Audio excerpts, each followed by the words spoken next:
Caminhando contra o vento, silêncio sem documento, no sol de quase dezembro, eu vou.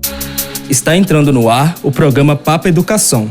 Aqui trataremos de diversos assuntos voltados para a educação através de bate-papos e entrevistas, em uma linguagem acessível, porque não é todo mundo que entende essas linguagens de lei e o que esse povo fala na televisão. Olá, ouvintes da Rádio Universitária. Meu nome é Júlia Sampaio. Olá, pessoal. Eu sou a Júlia Dionísio. Oi, gente. Meu nome é Samantha Alves. E no programa de hoje, vamos falar sobre o ensino da história dos povos indígenas na educação básica brasileira. É importante ressaltar que somos mulheres não indígenas e o nosso lugar de fala aqui é como estudantes do curso de pedagogia que entendem a importância de debater e veicular conhecimentos a respeito dessa temática, a fim de colaborar com uma educação antirracista. Em primeiro lugar, convidamos a você fazer o exercício de pensar em qual figura aparece em sua mente quando você ouve o termo índio. Provavelmente, você deve ter pensado num homem quase nu, com cabelo liso e talvez segurando um arco e uma flecha nas mãos, certo? Isso pode acontecer porque é essa visão que aprendemos durante nossa vida escolar. No entanto, já vamos logo explicando que o termo índio atualmente não é mais utilizado para referir aos povos indígenas, pois ele exclui todas as singularidades de ser indígena e também não contempla os diversos povos indígenas existentes no território brasileiro. O correto é exatamente dizer povos indígenas, ou especificar de qual povo você está falando. Samantha, nos conte como foi sua vivência na escola com essa temática. É muito triste lembrar dessa temática, pois na educação básica, principalmente nos anos iniciais, tive poucas abordagens relacionadas ao tema. Eu me recordo que no Dia do Índio, mais famoso na escola, que era realizado desenhos para colorir, músicas relacionadas ao temas e vestimenta, sempre abordando os indígenas como pessoas agressivas e desatualizadas. No ensino fundamental 2 e no ensino médio, essa temática se baseava no descobrimento do Brasil e os primeiros habitantes do país. Tive apenas um professor no ensino médio que abordou um pouco mais a fundo sobre a cultura indígena e como ela acrescenta no nosso meio social. Ou seja, o que aprendemos na escola é muito raso e não compreende as diferentes culturas dos diferentes povos indígenas existentes no Brasil. Não estudamos minimamente a história destes, uma vez que a escravização dos povos originários não é citada, não aprendemos sobre o histórico de luta e resistência desses povos e sequer temos o conhecimento da quantidade de povos que vivem no território brasileiro. Assim, sem ouvir falar sobre as particularidades dos povos originários, nós somos levados a pensar que eles pararam no tempo e são os mesmos de 500 anos atrás, vivendo apenas nas matas, utilizando apenas folhas como roupas, como dizem os estereótipos, e não nos damos conta de que o tempo também passou para eles e que hoje ocupam espaços nas universidades, no cenário político, são médicos, advogados, professores e tantas outras coisas. Deixando de lado nossas impressões pessoais sobre o assunto, agora teremos uma contextualização levantada por meio de estudos bibliográficos feitos a partir de artigos científicos dos autores Edson Caiapó, Tamires Brito e Edson Silva. A Lei número 11.645, de 10 de março de 2008, determinou a inclusão da história e das culturas dos povos indígenas nos currículos de educação básica. A Lei 11.645, de 2008, abre novos horizontes para o ensino de história e da cultura dos povos indígenas. Isso porque o pensamento que orientava a compreensão e o estudo sobre os povos originários determinava que essas sociedades não tinham história e os livros didáticos utilizados nas escolas eram repletos de ilustrações iconográficas, mostravam características genéricas da cultura indígena, ignorando qualquer traço de identidade particular, gerando ideias superficiais e heterotipadas sobre a temática. Dessa forma, a Lei 11.645 de 2008 foi criada para possibilitar o rompimento com o silêncio e com a repercussão da memória produzida pelos grupos mais aceitos pela sociedade e colocar em questão o currículo que produz e reproduz invisibilidade e inaudibilidade desses povos, de uma forma que suas memórias, culturas e histórias sejam respeitadas. Citando diretamente Edson Caiapó e Tamires Brito, portanto, a proposta de que os povos indígenas desapareceram ou foram incorporados pela sociedade nacional pode ser rebatida com o argumento de que eles desapareceram de fato, mas apenas da história escrita, pois nos dias atuais é reconhecido pelo próprio Estado brasileiro a existência de mais de 300 povos diferentes, falantes de mais de 200 línguas no território nacional.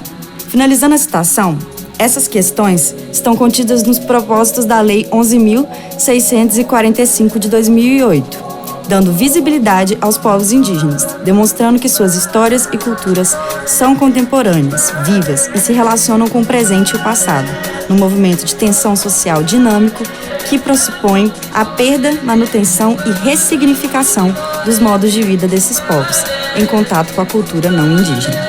E agora, professor? Para aprofundarmos assuntos sobre a educação da história indígena na educação básica brasileira, trouxemos a professora Helena Azevedo Paulo de Almeida, que é bacharel, licenciada e mestre em História pela Universidade Federal de Ouro Preto, a UFOP. Atualmente é doutoranda pela mesma instituição, desenvolve pesquisa em História da Educação, História do Ensino de História e o ensino da temática indígena. Bem-vindo ao nosso programa. Há alguma informação que gostaria de acrescentar sobre a introdução que preparamos? Oi, pessoal, tudo bem? Estou muito feliz em estar aqui com vocês hoje. Não tem... acho que ao longo da nossa conversa hoje já vamos adicionar algumas coisas aí. Então tá, joia. Gostaríamos de realizar algumas perguntas. Vamos lá? Como surgiu o interesse sobre o tema e há quanto tempo você estuda o ensino de temática indígena? Acho que interesse não seria a palavra apropriada, mas acho que foi um chamado. Quando eu era criança, por volta, assim, não sei ao certo a idade que eu tinha, por volta dos meus 8 anos, a gente teve o caso da liderança indígena Galdino Pataxó, que foi assassinado em Brasília. Ele estava em Brasília para fazer demandas para o seu povo, para fazer uma articulação com outros povos indígenas, e ele estava lá em abril pela, entre aspas, comemoração do Dia do Índio. Ele estava hospedado numa pensão e chegou tarde na pensão, não pôde entrar e dormiu no ponto de ônibus para acordar no dia seguinte e ter acesso às coisas dele. Aí um grupo de jovens, adolescentes, filhos da elite brasiliense, capital do Brasil, né, achou que seria interessante colocar fogo nele. Ele foi assassinado nesse dia e eu estava em Brasília, estava saindo de Brasília ou chegando em Brasília, porque eu tenho família lá. Isso me marcou muito, né? Então, desde aquele momento, eu sempre procurei aprender sobre temáticas indígenas da forma que eu pudesse, né? Eram outros tempos, mas o início, o ponto de partida foi esse, infelizmente, né? Através de uma violência brutal. E desde então, eu tenho tentado procurar aprender, mas foi mais detidamente no ensino superior, né? Quando eu entrei na graduação de História, onde eu comecei a compreender melhor o que isso significava, né? O que ser aliado às demandas indígenas significava. Então, tem sido um caminho desde então. E eu tenho pesquisado não é a palavra que eu costumo usar, tá, gente? Eu prefiro aprender. Eu tenho aprendido sobre temáticas indígenas nos últimos 13 anos, mais detidamente, né? Desde a minha primeira pesquisa em arqueologia, na verdade, que foi como eu comecei. Por que é importante falar sobre o ensino da história indígena na educação básica brasileira? Tem muitos porquês, gente. Eu acho que, primeiro, citando Paulo Freire, a educação transforma pessoas e as pessoas transformam o mundo. Então, eu acho que é através da educação que a gente consegue fazer alguma transformação de fato na sociedade. O resto é mais paliativo, de controle até, mas transformações acontecem pela educação. Então, entender a trajetória histórica das dos povos indígenas no Brasil e no mundo nos ajuda a compreender a importância que os povos originários têm para o mundo hoje. São eles que freiam o desmatamento, são fonte de conhecimentos profundos sobre os mais variados temas, e a gente precisa aprender com eles, porque a nossa sobrevivência depende deles. Então, falar sobre o ensino da história indígena na educação básica brasileira, né, e junto aos povos indígenas, é ser aliado deles. Então, tem tudo a ver para o projeto de mundo que a gente quer para o nosso futuro. É verdade, professora. E as pessoas acreditam que os povos indígenas eles estão muito distantes, né? Mas atualmente, entre Minas Gerais e o Espírito Santo, vivem 14 povos originários. Em sua opinião, por que essa crença permanece? Infelizmente, a gente tem muito preconceito, né? E a gente vive numa sociedade estruturalmente racista. É importante a gente pensar o racismo de uma forma ampla então, a gente pensar que os povos indígenas fazem parte de um passado ou de um ambiente inóspito é fruto de uma construção histórica, né? Se a gente for parar para pensar na trajetória de como a representação indígena ocorre na sociedade brasileira, a gente pode remontar, por exemplo, né, num passado até mais recente, não é tão distante assim, aos escritores românticos, né, do período do romantismo literário. Então, por exemplo, a gente pensa em José de Alencar, que escreveu o Guarani, que escreveu Iracema, né, Gonçalves de Magalhães, que escreveu Confederação dos Tamoios, Gonçalves Dias, enfim, né, a gente tem uma representação forte do que é ser o indígena. Mas o que é ser indígena para esses caras, né? É aquele indígena estereotipado num espaço natural, né, na floresta, de pele acobreada, de cabelos negros escorredios, com feições muito próprias, né, com fenótipos muito próprios, talvez até associado a algum tipo de selvageria, enfim, né, a construção, criação de um personagem. E esse personagem ficou, porque é mais fácil pensar em algo que é estereotipado assim, que é fácil de ser visualizado, como são os personagens de uma literatura importante no Brasil, do que entender a complexidade, a pluralidade que existe no Brasil, né? No Brasil a gente está falando de mais de 300 povos indígenas só em território brasileiro. E aí, sem contar o restante da América do Sul, né, da América Latina como um todo, da América do Norte, do mundo inteiro, né, porque a gente tem que pensar que tem povos originários no mundo inteiro. Enfim, eu acho que tem muito a ver com isso, né,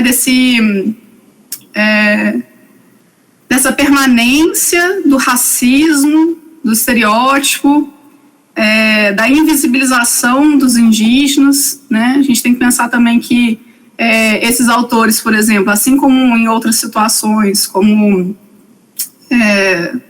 no jornalismo atual, né, ainda persiste uma pessoa não indígena, independentemente da cor dela, falar por uma pessoa indígena, né? Isso é um problema muito sério. Então, eu acho que tem isso também. Tem uma ideia também de projeto civilizador, né, de uma ideia que é extremamente antiquada, né, extremamente antiquada e perversa, de que os povos indígenas não estão associados à modernidade e à ideia de progresso, e como que isso pode ser um empecilho para a nação brasileira. Enfim, são discursos ideológicos extremamente violentos e que ainda persistem, né, na nossa atualidade, infelizmente. Agora, Helena, pegando um gancho, né, que a gente você apresentou sobre essa educação antirracista, nós falamos anteriormente sobre a Lei 11.645, de 2008. Como professora e pesquisadora, você pode nos falar um pouco sobre os resultados desta para o ensino de história indígena? Olha, a Lei 11.645 de 2008 é revolucionária. Isso precisa ser dito antes de qualquer coisa, né? ela altera a LDB e torna obrigatório o ensino de história indígena e afro-brasileira, né? Ainda, né, tem a 10.639 anterior a ela, de 2003, se eu não me engano, mas especificamente sobre temática indígena, ela aparece aqui, né, em 2008. Ela é importantíssima para a gente pensar que no ensino, né, e aí pensando no meu campo, que é a história, no ensino, a temática indígena aparece de forma muito tímida. Na história, na maior parte, na maioria esmagadora dos livros didáticos com os quais eu já trabalhei, a temática indígena aparece no período colonial e depois esses indígenas são completamente esquecidos da trajetória histórica do Brasil. Alguns ainda apontam, né, apresentam a presença indígena na elaboração da Constituição de 88, né, com Ailton Krenak pintando o rosto de Genipapo. Mas mesmo assim, não é a frequência. E a Lei 11.645, ela traz a favor da educação a importância, a necessidade, por isso a obrigatoriedade de trabalhar a presença indígena na história do Brasil em toda a sua extensão. Porque os povos indígenas, eles não deixam de existir depois que, né, termina o período colonial. Eles permanecem durante todo o processo de independência do Brasil, no período imperial todo, no período republicano todo e no nosso presente, né? Então, história, a gente não trabalha história só por trabalhar o passado, né? A gente pensa o passado a partir do nosso presente. Então, estudar história é estudar o nosso presente também, e vice-versa, né? Se a gente não traz os povos indígenas para serem trabalhados dentro do âmbito da história, a gente está negando a existência deles no nosso presente. Isso, por si só, já é de uma violência sem tamanho, né? Outro ponto que eu acho que é importante a gente trabalhar junto à questão da Lei 11.645, assim, né, no limite que o nosso tempo aqui dá, é que a Lei 11.645, apesar de revolucionária, ela precisa ser aplicada no ensino superior, porque ela é muito clara ali, né? Ela fala da obrigatoriedade da abordagem dessa temática no ensino básico, fundamental e médio, né? Só que a gente precisa ter professores aptos e comprometidos, mais importante do que aptos, estarem comprometidos com as demandas indígenas para que elas sejam trabalhadas e como parte da formação dos futuros professores. E isso a gente ainda tem um caminho longuíssimo a percorrer. São poucas as instituições de ensino superior, com cursos de pedagogia e as licenciaturas, de uma forma geral, que tenham a disciplina obrigatória de história indígena ou história e cultura indígena no seu currículo escolar. Isso é um problema que a gente precisa reverter o quanto antes, porque não adianta a gente continuar trabalhando a presença indígena no ensino básico, no âmbito da história, apenas no período colonial. A gente está reforçando um argumento longuíssimo, cruel e de apagamento desses povos ao longo da história, né, em todos os campos da nossa sociedade. Então, essa é uma outra questão que eu queria trazer aqui para vocês. E, sim, só para deixar assim, uma abertura para reflexão, outro ponto que eu acho que é importante pensar a lei, ela especifica o ensino de história, literatura e artes. Mas e os outros campos, né? Se a gente for parar para pensar a influência que os conhecimentos indígenas têm e tiveram no campo da biologia, né, da farmácia, da medicina, a gente tem uma produção de etnomatemática enorme no Brasil, né? Por que isso não é levado de maneira mais detida, não só para o ensino básico, mas também para a formação de professores, né? E aí, dentro do quesito de formação de professores, né, e aí considerando tanto a Lei 10.639 de 2003 quanto a 11.645 de 2008, a gente precisa considerar também um ensino decolonial, né, que revise as estruturas de educação que são muito voltadas para uma realidade e para uma história eurocêntrica, né? Eurocêntrica e colonialista.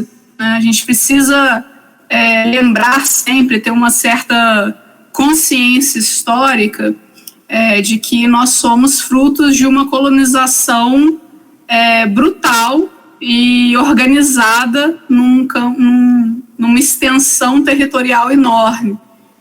E isso tudo faz parte de como a gente vê não só a educação, mas como a gente vê a nossa sociedade. Então, acho que mais importante da Lei 11.645 para agora é a gente pensar a formação do professor. Não só a formação no quesito de graduação, mas uma formação continuada também. Então, acho que é isso que tem me chamado mais atenção nos últimos tempos. Então, seguindo esse fio, com as nossas pesquisas sobre o tema, nós percebemos que há muitas discussões que acontecem no ambiente acadêmico ainda, mas no dia 19 de abril, nas redes sociais, nós encontramos ainda inúmeros registros de atividades sendo feitas com crianças que reforçam os estereótipos dos povos indígenas. Você já falou sobre a formação continuada, mas ainda quais outros caminhos que você acredita ter para mudar essa realidade? Acho que a formação continuada é uma, Júlia, mas antes disso, acho que é importante a gente pensar qual que é a formação base nossa, né? De base. E aí eu digo assim, formação na trajetória escolar até entrar no ensino superior, fazer pós-graduação e afins, e cursos de extensão. Porque, assim, qual que é o comprometimento que a gente tem com as demandas indígenas e com uma educação antirracista? Qual é esse comprometimento? Porque ele precisa vir antes de qualquer coisa. É este comprometimento, é essa aliança que precisa ser estabelecida, que precisa orientar a gente no que a gente vai desenvolver ao longo de anos, né? A gente só colhe os frutos de uma educação dali a muitos anos, né? A gente começa agora e ela não tem fim, na verdade. Então, eu acho que primeiro é comprometimento, né? Primeiro, antes de tudo. Segundo, é ser aliado aos povos aos quais a gente está falando. Porque eu não sou uma pessoa indígena, né? Eu sou descendente de indígenas e fruto de uma violência imensa, como a maioria dos brasileiros, né? Na minha família tem a história da mulher pega no laço. Isso é de uma violência absurda. E essa ancestralidade indígena me foi rompida. Na minha realidade, né? Aí eu estou falando de mim. Na minha realidade, não tem como eu recuperar isso, né? Então eu preciso me comprometer para com que isso não volte a acontecer com outras gerações, com outras crianças, com outros futuros. Então é isso primeiro, né? Outro ponto que eu acho que é importante é a gente ter um pouco não, né? A gente ter consciência do lugar de fala que a gente ocupa, né? Voltando lá de Jamila Ribeiro, que ficou muito popular com esse conceito. Mas a gente ter consciência do lugar de fala é a gente ter consciência do nosso lugar de escuta também, né? Quando a gente está falando de temática indígena, se nós não somos pessoas indígenas, se nós não pertencemos, não somos abraçados por nenhum desses povos, a gente tem que se calar e escutar, porque são outras realidades, com outros conhecimentos, com outras experiências. E assim, por mais que isso possa parecer, sei lá, mesmo infantil, isso é fundamental para que a gente consiga fazer algum tipo de transformação efetiva.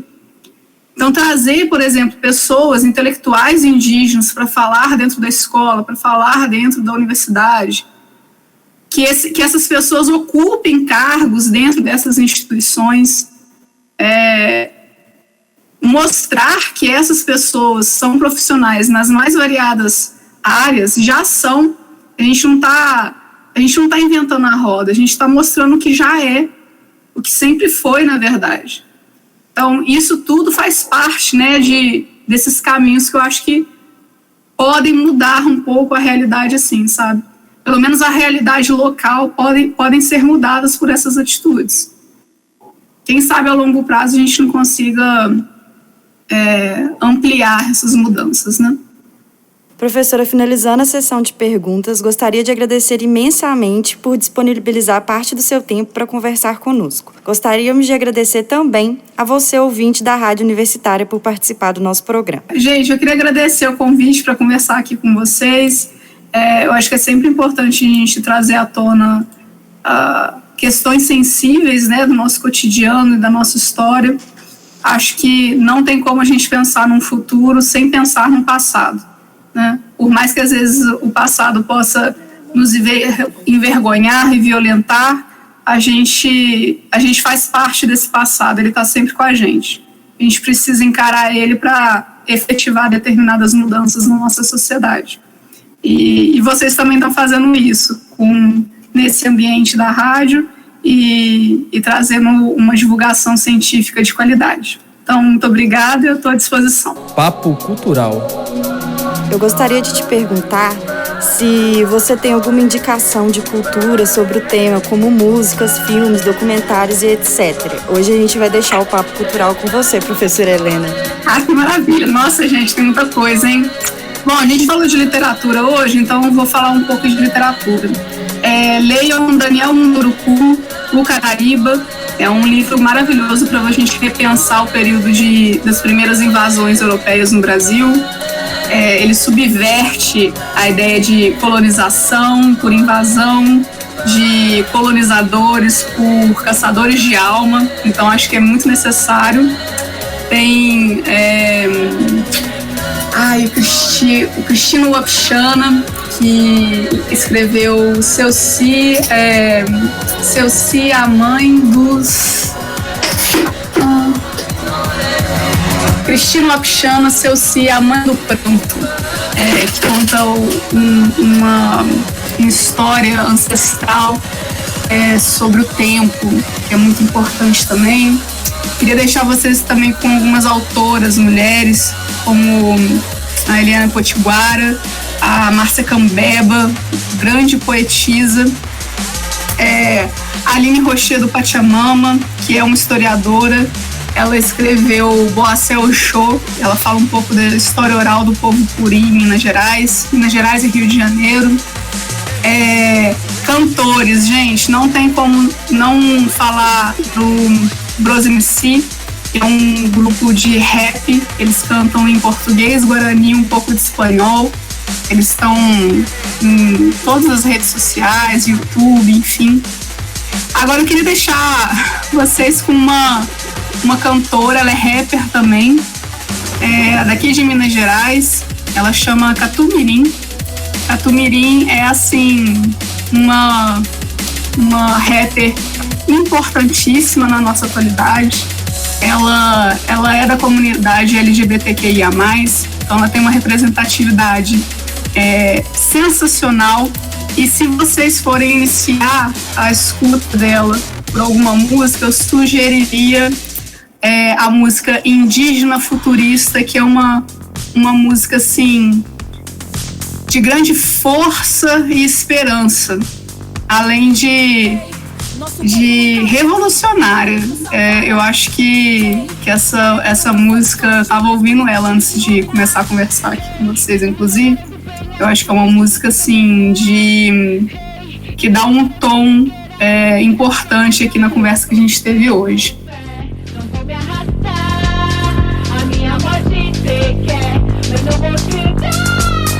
Fora, sigam as lideranças indígenas, sigam os artistas indígenas, sigam a página da PIB, da POIME, do CIMI, né, que é o Conselho Indigenista Missionário, que é um aliado histórico das demandas indígenas, e assim vocês vão conhecer inúmeros profissionais das mais diferentes áreas.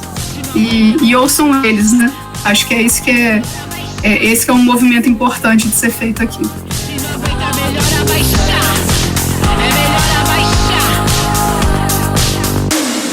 pensou que eu não ia voltar, voltei pra lutar até reencarnei. Cê pensou que eu ia me calar, mas gritei 1, 2, 3 no sistema eu entrei.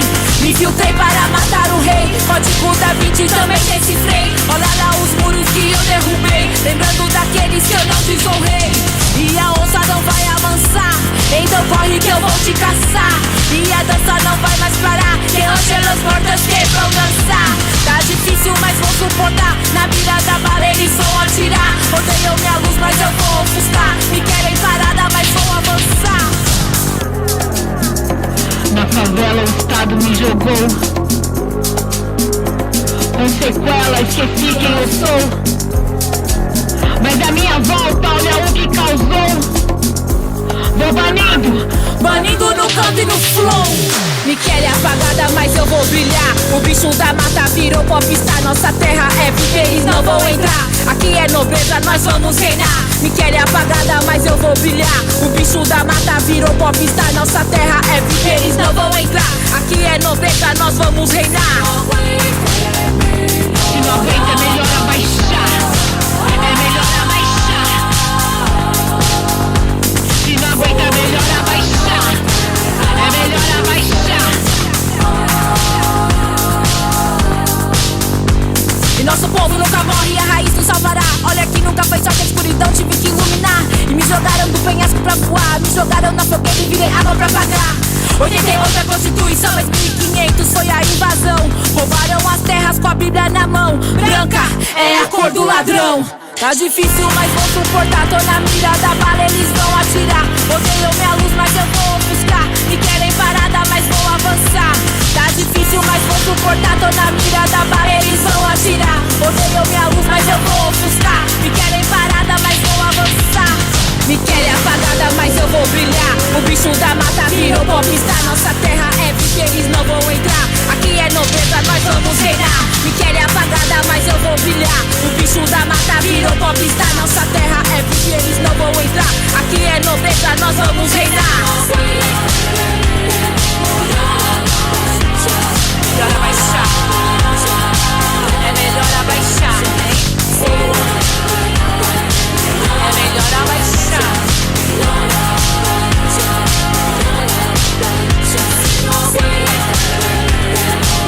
Sistema eu entrei.